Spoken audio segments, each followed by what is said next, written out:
We're at the Regal and we just saw Avengers Infinity War. I'm Josh. I'm Dave. And we are a lot of critics.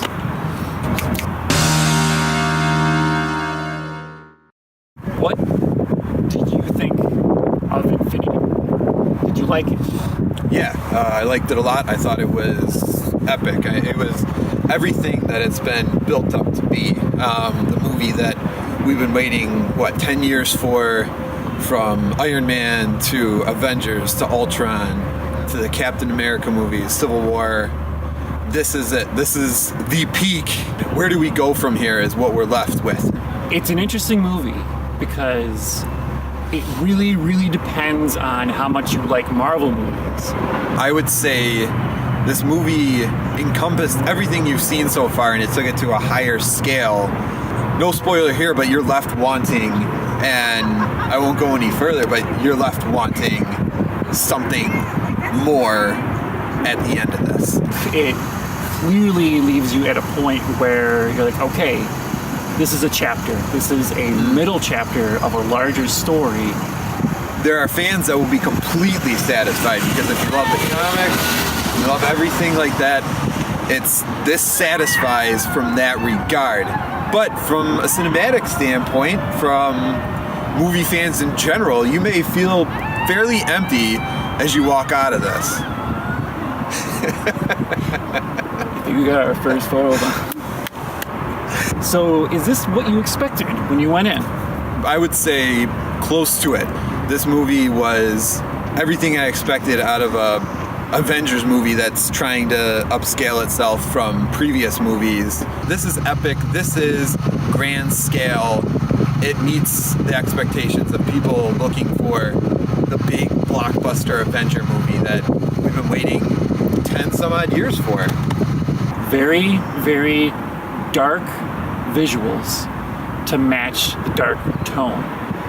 Scenes on dark planets, in space, in shadows. Obviously intentional to do this. Definitely. Because you just came off of Guardians 2 and Ragnarok and all these extremely bright, colorful, comic-y movies. This one, they chose to go dark. If you didn't have that, you wouldn't have felt the weight that this film put on the audience that has followed these characters for so long. The best thing about this movie is seeing these characters come together.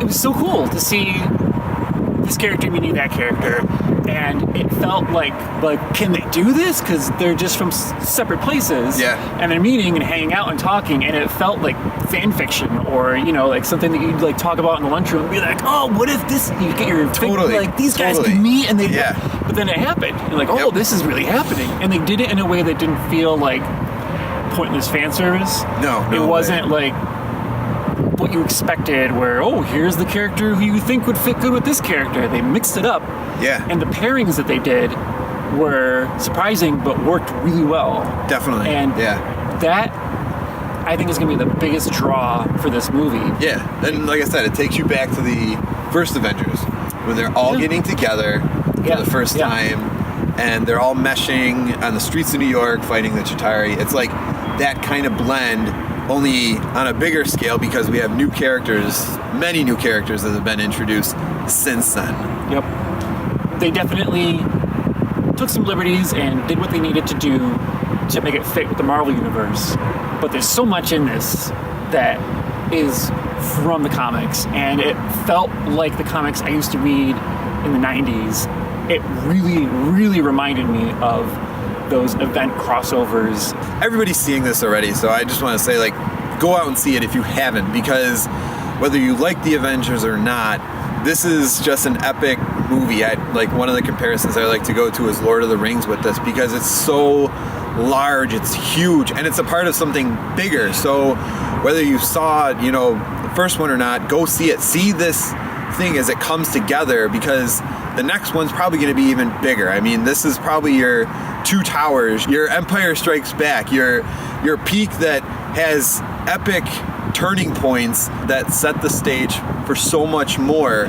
It left me feeling a little depressed, a little down, but it's supposed to. Yeah. It's that down point because the further down you go, Yeah. the higher you can rise. Yep. The worse you make it for your characters, the more they have to triumph from, the more they can work, and the more satisfying it is to see them succeed. Yes. So this is where you knock everything down, and what is like painful right now is that you can't see the next part because they're clearly setting things up, Oh yeah, completely.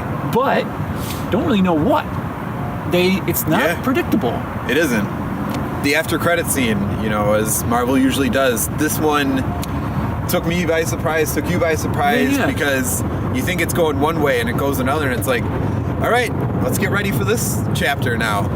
If you haven't seen it and you're on the fence, Go see it. I would say, unless you don't care at all about Yes. the Marvel, if you really don't care about the Marvel characters and you haven't seen these movies, you're gonna be confused and you're not gonna really know what's You're going on. gonna hear people talking about it because everybody else saw it. Yeah, and it's not the worst thing, but 5-6 years from now, when they're all out on home video and you can watch them back to back, go for it then. It's one of those movies that is just like an event movie for a generation. I think a lot of the kids who are seeing it now are going to remember this one for a long time, and they're going to talk about it.